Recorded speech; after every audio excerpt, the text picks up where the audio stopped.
Shortened Senate coming up. The story behind 4 absences today. Energy expansion, how the government proposes to recharge BEC's finances. And the latest revelation on the young girl found in bushes off Bernard Road. The National Report starts now. Now in HD.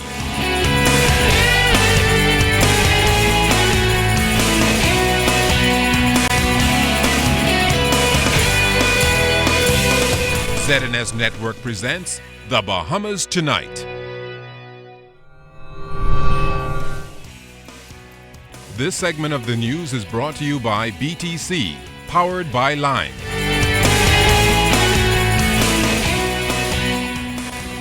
Good evening, everyone. I'm Keisha Latterly. And I'm Candino Knowles. As always, it's good to have you joining us. Topping the news tonight, Free National Movement senators wanted to show that it wasn't only the members of the lower house who were united with their suspended leader. They boycotted the Senate proceedings today to prove it. As caller Palmer tells us, during the session today, the F&M senators held a press conference nearby, solidifying their stance with menace and disagreement with the Speaker's ruling.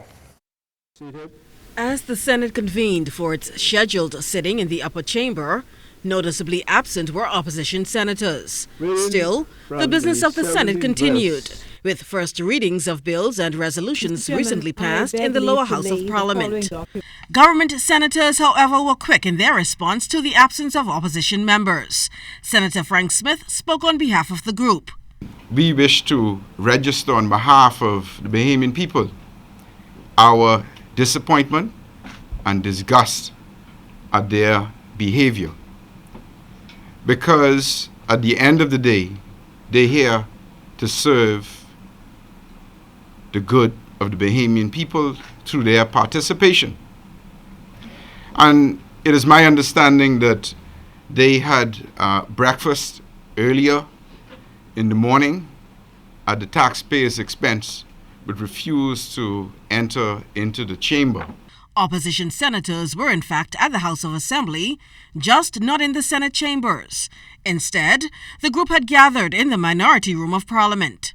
Leader of opposition business in the Senate, Desmond Bannister, explains. As a courtesy to the Vice President and leader of the government, if we sought to make a communication, we would advise them of it. The Vice President has the authority to say that something is controversial in his view, and as such, he does not permit us to communicate it at that time. He exercised that prerogative. Like their counterparts in the lower house, opposition senators are protesting the action taken by House of Assembly Speaker, the Honorable Dr. Kendall Major, in naming opposition leader, the Honorable Dr. Hubert Minnis. Senator Kwesi Thompson says opposition members in both houses of Parliament will remain on one accord. We believe the Honourable Speaker is wrong.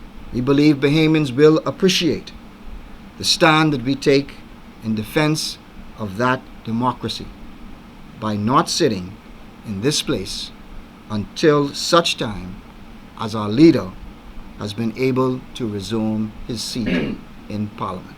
The Senate has adjourned to Wednesday, August 28th at 10 a.m. I'm Carla Palmer for ZNS Network News.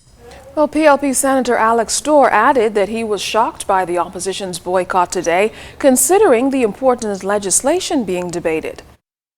Well, I was quite surprised by the boycott, actually, because when we arrived at the Senate this morning, we met members of the F&M present, and it seems as if they were prepared to work. And as a matter of fact, I congratulated them on the fact that they had come to do the people's work. It wasn't until later that we realized that they would actually boycott, and they were trying to make it a PR event for them.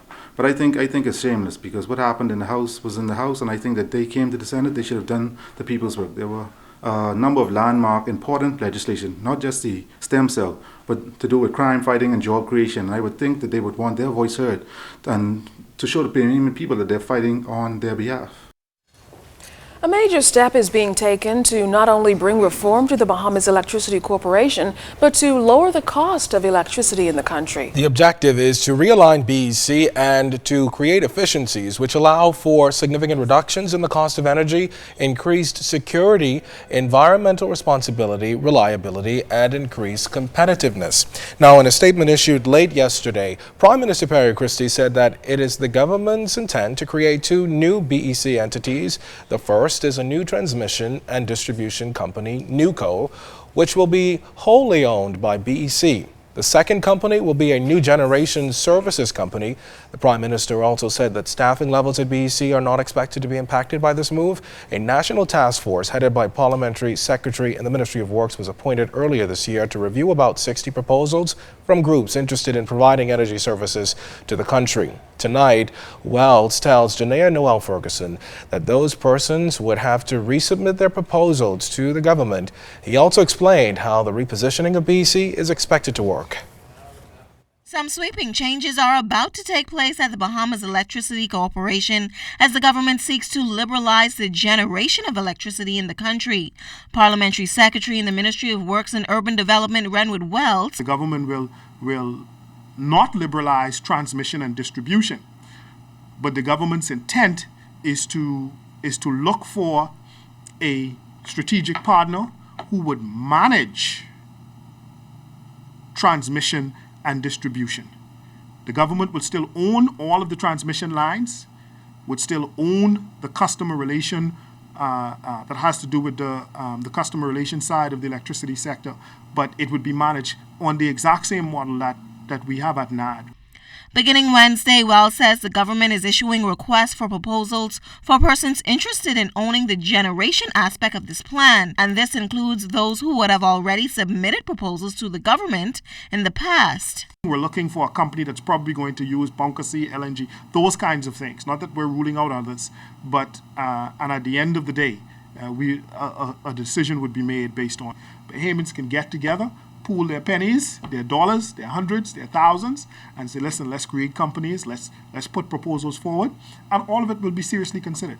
Meanwhile, he says they are also looking at the sector being 30% powered by renewable energy by 2013 and 10% of the sector's power to come from residential energy self-generation in the short term.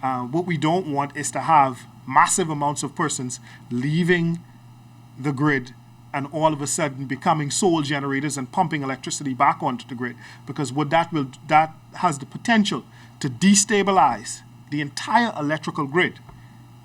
What happens is all of the persons who are depending on that, those who do not have photovoltaic cells, will need to get that electricity from somewhere, and if we don't have the installed capacity at Clifton, then the entire system of all of Nassau will go black.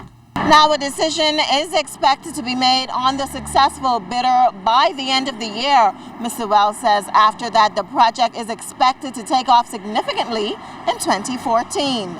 Janaea Noel Ferguson, ZNS Network News.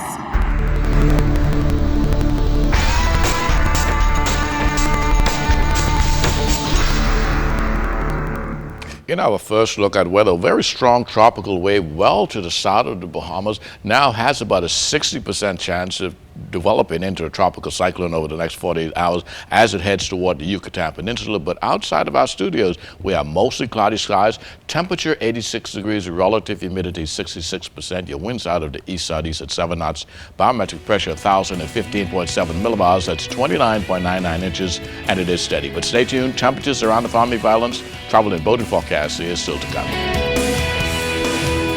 Coming up, police make 3 arrests in connection with the body of a young girl found in bushes.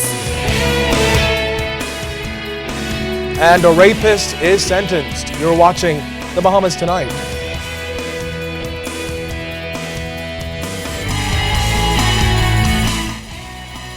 This portion of the news is brought to you by Shell Helix Ultra. Performance you can see.